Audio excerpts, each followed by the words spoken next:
The two timing abstractions we use for logic gates are contamination delay and propagation delay. For a flip-flop, we've got 4 timing constants we need to keep in mind. 2 of them are contamination delay and propagation delay.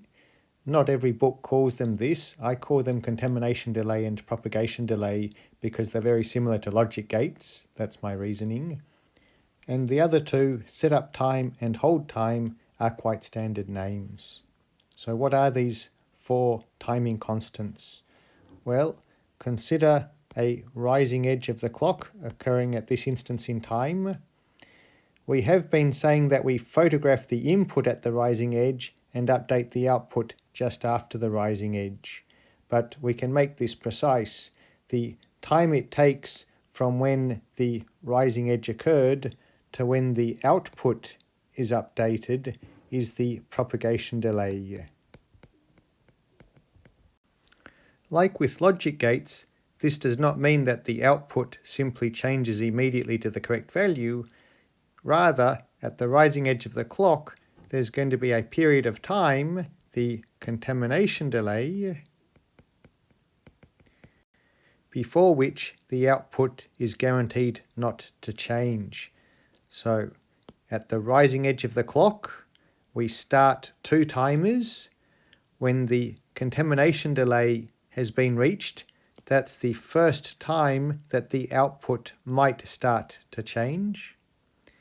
The second timer, which is also started at the rising edge of the clock, once that expires, once the propagation delay is up, that's when the output is guaranteed to be the new correct value and to remain at that value up until the next rising edge of the clock. Not everyone calls these propagation and contamination delay because it's not really the time from the input to the output, it's the time from when the rising edge of the clock occurs to when the output's correct for propagation and when the output first starts to change for contamination. The 2 other timing constants are the setup time and the hold time. These relate to when the input to the flip-flop must be constant and it must be the correct value, where correct means it's the value that we want to be photographed at the rising edge of the clock. In fact, you can think of the photograph not occurring instantaneously, but the photograph occurs between the setup and the hold time. The setup time is normal, so setup and hold, they're usually positive values, but they don't have to be.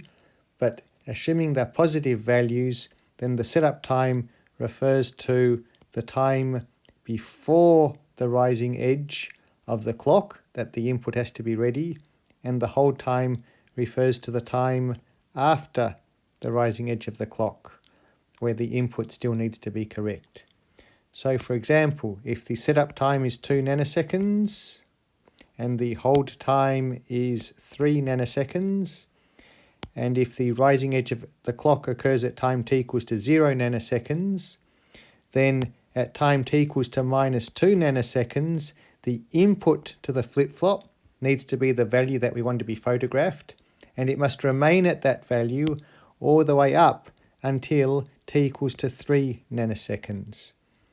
So the setup time means the input must be ready at the rising edge of the clock minus the setup time. And the hold time means the input still has to have been constant from the rising edge of the clock plus the hold time. The setup and hold times appear to be independent of the propagation and contamination delays, and in some sense that's true. There is some sort of a connection when we consider a typical circuit. In fact, a typical circuit is always going to look like a flip-flop going through some combinational logic going into another flip-flop. This is just one segment of our larger digital system. It might be that the first and second flip-flops shown here are the same flip-flop. if we have got a finite state machine, then there's a feedback loop going through the next state logic. Regardless, whatever our digital system looks like, because digital systems are composed of only flip-flops and combinational logic, which for an FPGA would be lookup tables, then we are always going to have flip-flop going through combinational logic going through flip-flop. The only exception is if we have input from a pin on the FPGA or an output to a pin on the FPGA, and then either we're driving a sensor or actuator, or we might be connecting to a microprocessor or something, in which case there's just going to be another flip-flop at the other end. So for timing, we really only need to consider flip-flop through combinational logic through flip-flop, and our job is to work out, will the design work? Which almost always by convention, what we want to happen is that at the first rising edge, the next input value travels through the first flip-flop.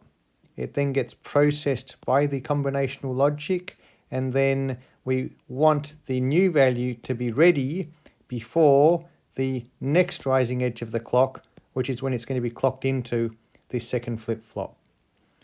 In terms of being ready, we now know that we have to take into account the setup and hold time. So it's not enough for the correct value to arrive just before the next rising edge.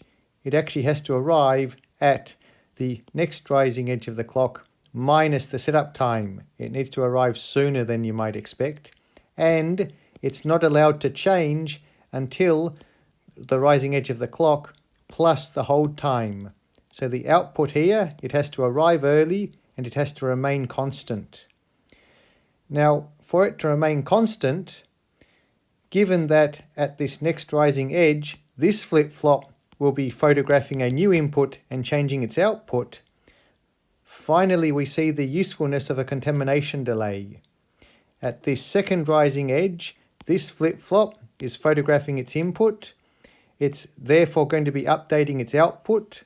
That means the input to this combinational logic has changed. That means its output's going to change.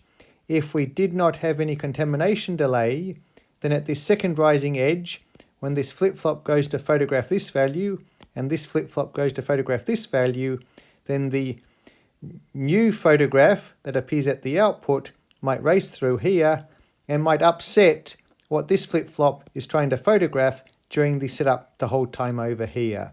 Therefore, contamination delay is very important to have to make sure that this flip-flop can photograph a steady image.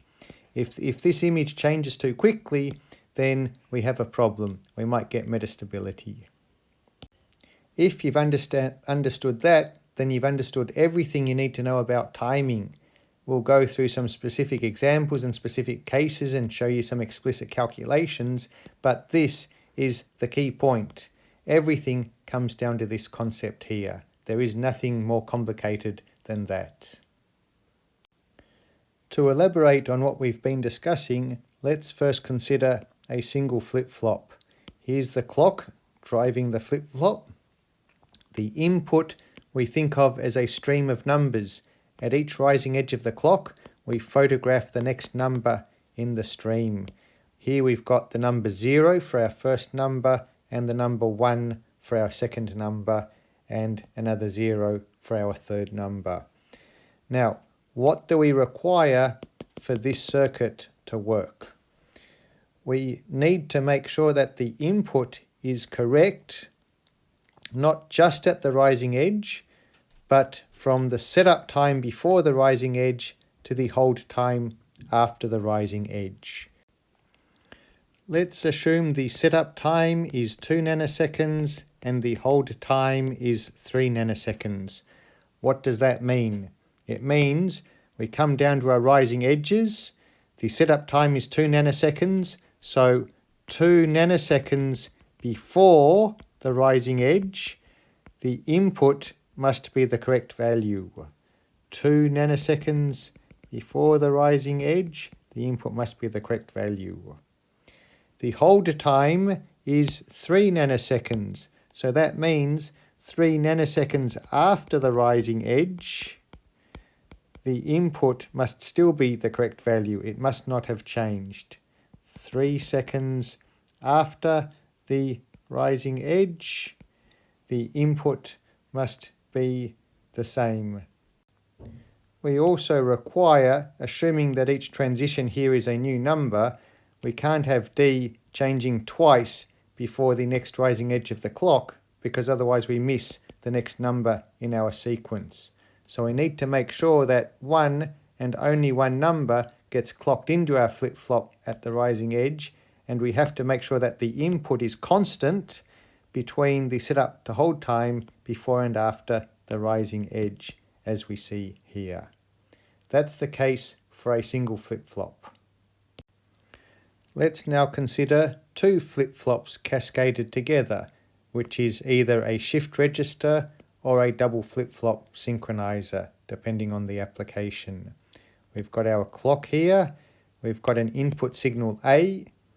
The very first thing we require is for A to not be changing between the setup and the hold times for our first flip-flop A. Whatever the values are, we have got a setup time and a hold time that must be respected by the input A. If we now look at our second flip-flop, then its input is B, and it also has to satisfy the setup and the hold time constraints, but of this second flip-flop here. If they're identical flip-flops, then their setup and hold times are going to be the same. If they're different flip-flops, then the setup and hold times might be different. Just to emphasize a point, let's assume that there was no contamination delay. That would mean that at junction B, if B, it doesn't matter, let's assume that B starts off as a 1, B starts off as a 1, then at the rising edge of the clock, if there is no contamination delay, then the output of the first flip-flop might start to change immediately. That means at this point here, the output B enters an unknown state, and it resolves itself to its correct value after the propagation delay of the first flip-flop has expired, in which case it's going to be 0 because it photographed a 0 at its input. However, looking at flip-flop C, because it's driven by the same clock, then the rising edge occurs at the same time, so the second flip-flop is trying to photograph the waveform at B. The second flip-flop must satisfy its setup and hold time requirements. If we assume they're the same as the first flip-flop, that would be between here and here, and we see that we haven't done that. The input to the second flip-flop might be changing during the critical setup to hold time period, and hence our circuit won't work. Without a contamination delay built into a flip-flop, then even a cascade of two flip-flops is not going to work. If you buy two arbitrary flip-flops, different brands, whatever, and connect them up, they might not work, because it's possible that the first flip-flop does not introduce sufficient contamination delay for the second flip-flop to have time to photograph its input. If you buy two identical flip-flops from the same manufacturer, same brand, etc., then they will be built to have a sufficiently long contamination delay so that when you cascade them, they work correctly.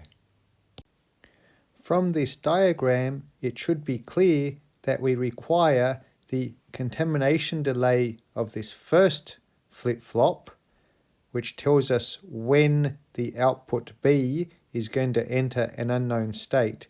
We need the contamination delay to be greater than the hold time of this second flip-flop here.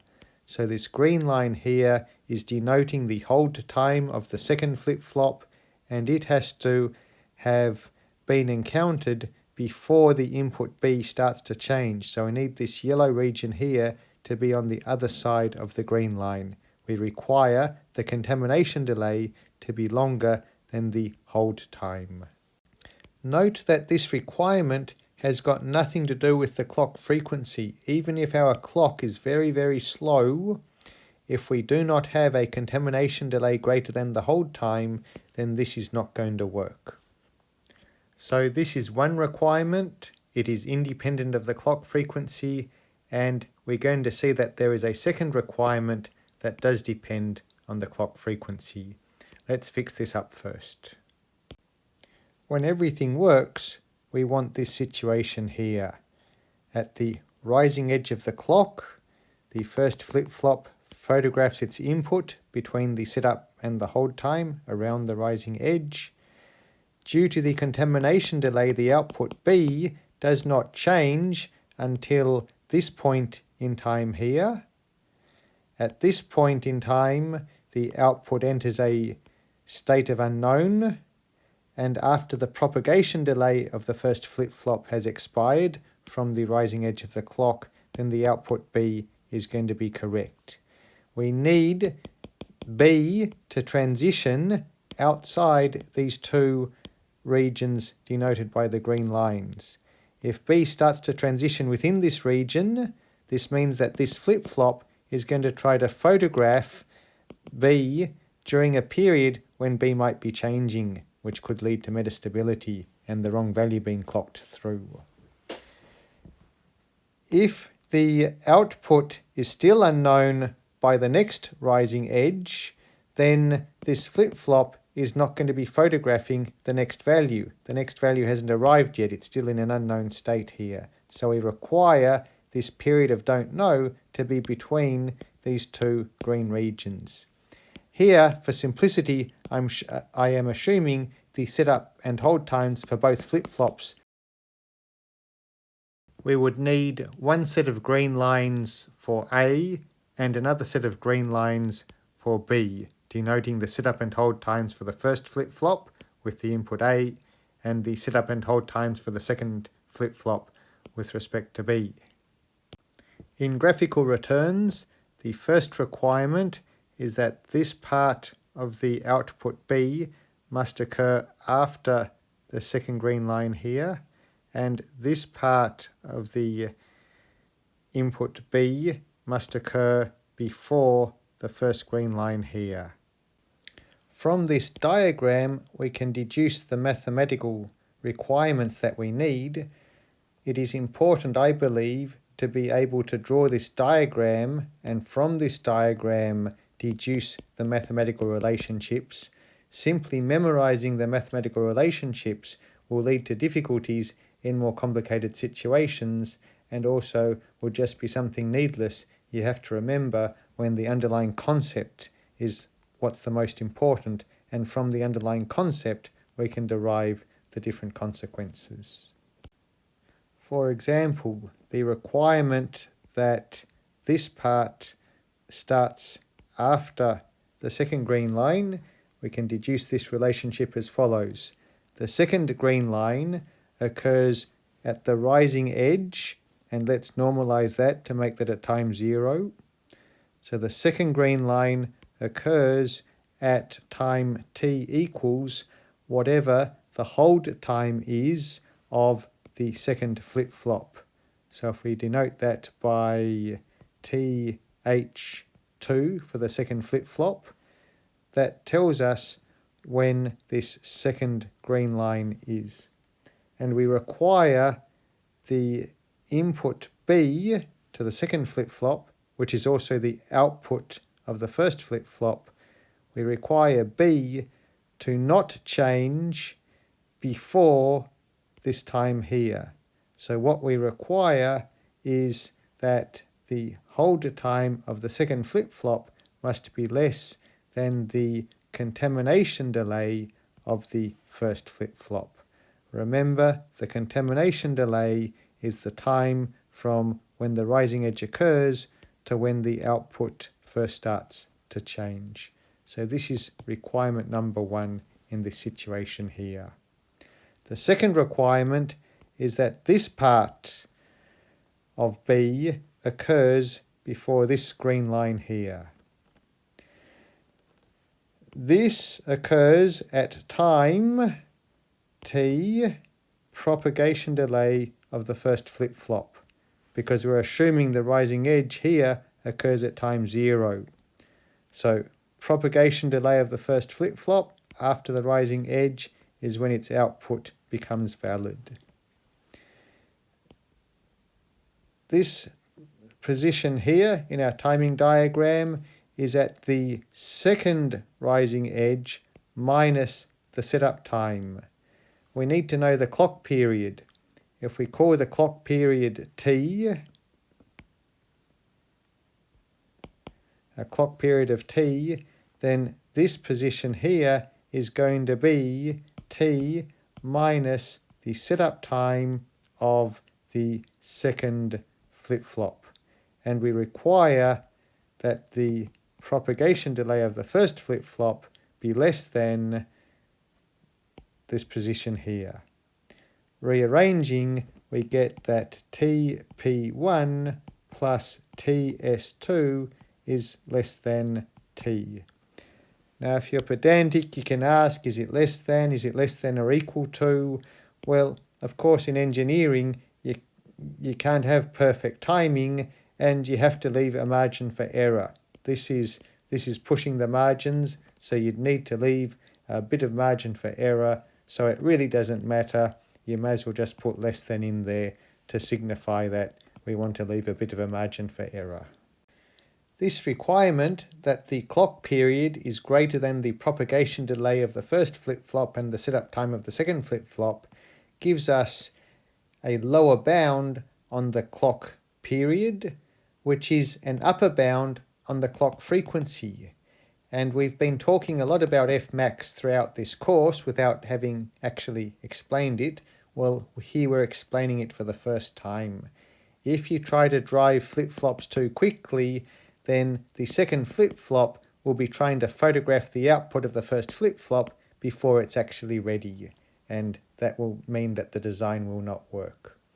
So this is what limits the clock rate at which our circuit can operate at.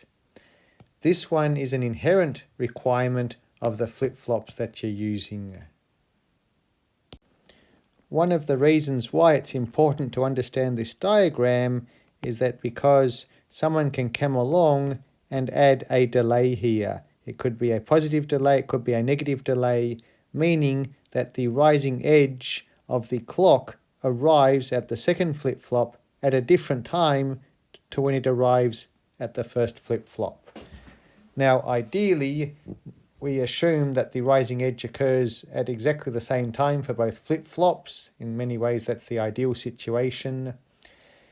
FPGAs or other designs are not perfect, so it's likely that some wires are longer or shorter than others, leading to differences in the arrival rate.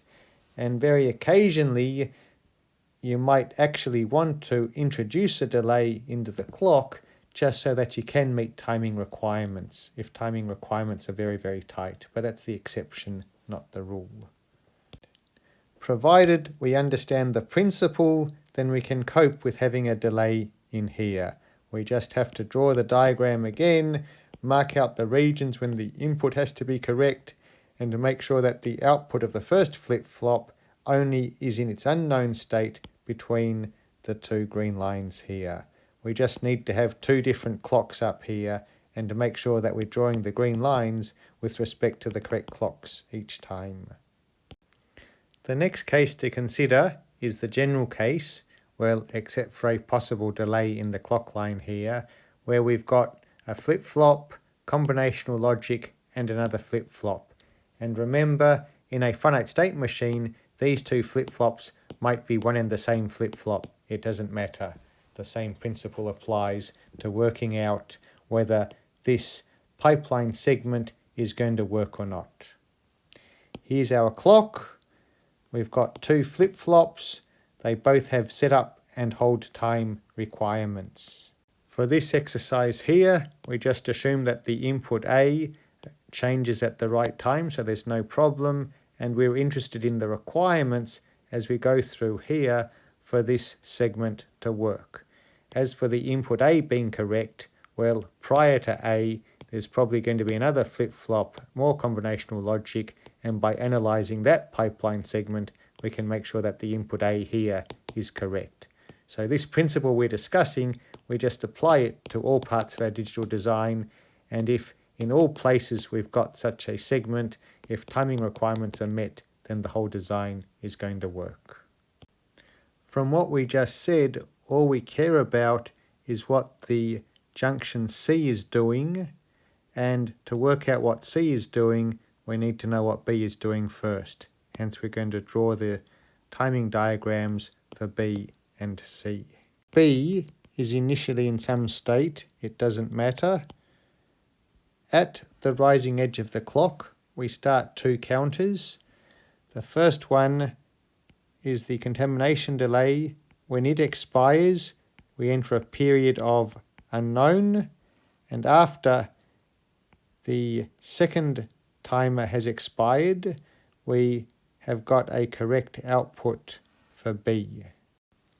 Signal B goes through combinational logic, which has its own contamination and propagation delays. So the output C, we don't know whether it's a 0 or 1, and it doesn't matter for this exercise. It's going to be constant.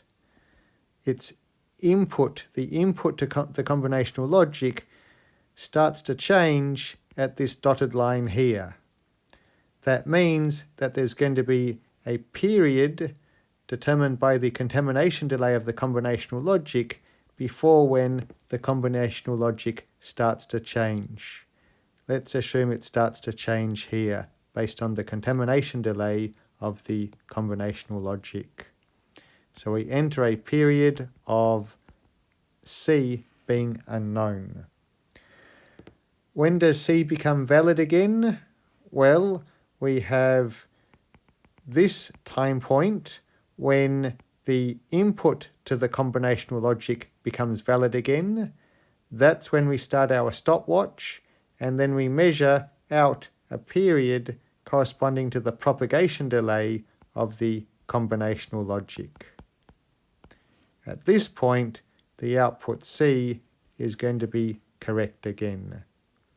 And what we require is that this period of being unknown occurs after the hold time of the second flip-flop, and I'll come back and explain this again, and before the setup time of the second flip-flop.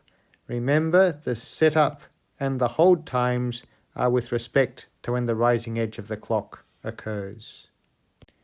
We need this period of C being unknown to occur after this green line and before this green line here. The reason for the unknown period to have finished before the second green line is that at the rising edge here, new data gets clocked through to B here.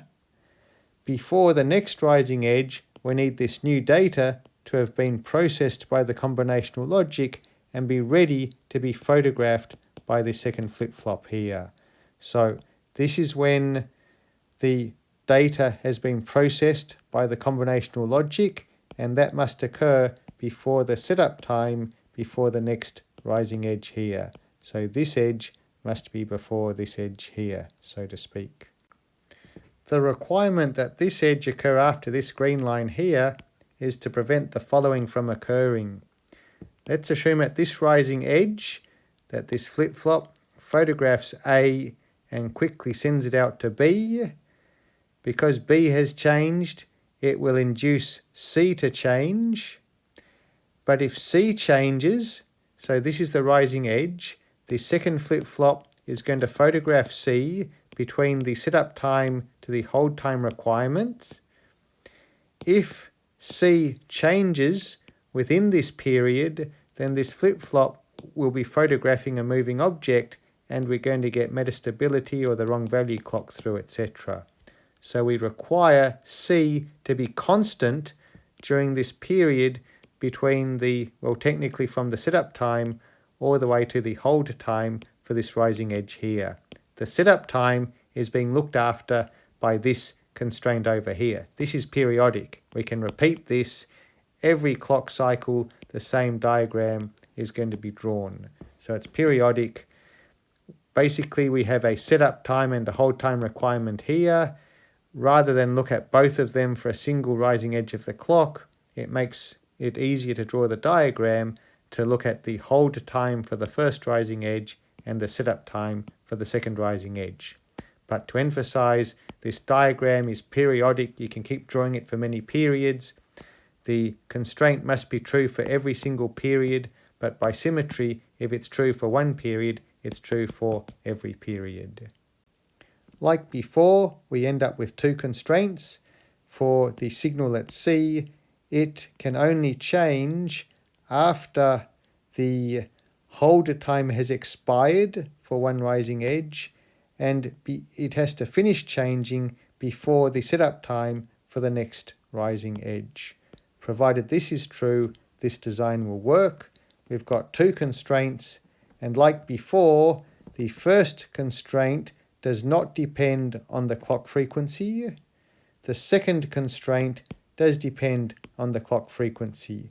If we increase the frequency, then the rising edge here will occur sooner. That means this green line will occur sooner, and we see as we push this to the left, there will come a point when the green line intersects the edge here on the yellow curve for C, and that gives us our F max, the fastest possible frequency at which this might work. We can translate these two requirements into mathematical conditions as follows. The first condition depends on when this green line occurs and when this part here occurs. For simplicity, we can assume that this rising edge occurs at time 0. Therefore, the time of this green line here is going to be the hold time of the second flip-flop.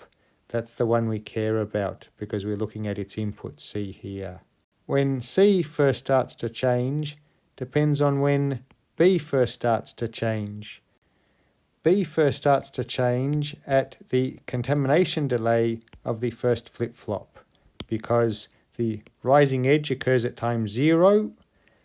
This flip-flop will start to change its output after its contamination delay after the rising edge of the clock. So this point here is at time t, C1, contamination delay of the first flip-flop. The signal at C first starts to change based on the contamination delay of the combinational logic, and that started from when the input B starts to change. So input B starts to change at the contamination delay of flip-flop 1. Then the period between here and here is given by the contamination delay of the combinational logic. Therefore, this point here is at TC1 plus TC combinational logic. Our requirement is that the hold time of the second flip-flop is less than this combined contamination delay of the first flip-flop and the combinational logic. That's requirement number 1, and it does not depend on the clock frequency. It does not matter how slowly we clock our design. If the contamination delays do not exceed the hold time of the second flip-flop, then the design is just not going to work. Remember, this constraint is simply saying that at the rising edge of the clock, we don't want this flip-flop to change its output too quickly and have the combinational logic therefore change its output too quickly, that at the same rising edge, when this flip-flop wants to photograph the old value here, we don't want the change brought on to occur too soon. This flip-flop must see a stable input here, so we need to have sufficient contamination delay between the first flip-flop and the combinational logic combined. That contamination delay must be long enough so that the signal at C does not change before the hold time has expired, allowing the second flip-flop to clearly photograph a clean signal C. The second requirement is that the signal at C reaches its new and valid value before the setup time before the next rising edge of the clock. So this green line here occurs at the clock period minus the setup time of the second flip-flop, and this line here depends on when the input to the combinational logic is valid, which is here. The time between those two is given by the propagation delay of the combinational logic, and the time point here when the signal B is next valid is taken from when the output of the first flip-flop is correct, which is given by the propagation delay of the first flip-flop, and there's no offset because we assume that the rising edge occurs at time 0. Therefore, this time point here is going to be TP1 plus TPCL, and the requirement is that that is less than T minus TS2, where capital T is the clock period. Rearranging, we get our second requirement that the clock period is greater than the propagation delay of the first flip-flop plus the propagation delay of the combinational logic plus the setup time of the second flip-flop. Again, this is a very intuitive requirement. It says that the clock must give us sufficient time that after this first rising edge, the new value can make it to B correctly, then make it to C correctly, and arrive before the setup time required for this next flip-flop to photograph it correctly. We therefore get these two constraints. This one is inherent to the hold time of the flip-flops and possibly their contamination delay, depending on how much the contamination delay of the combinational logic helps, provided the hold time of this second flip-flop is sufficiently small, then this circuit has half a chance of working. To make sure it works, we need to clock it sufficiently slowly. There's an upper bound on the fastest frequency at which this pipeline segment can work.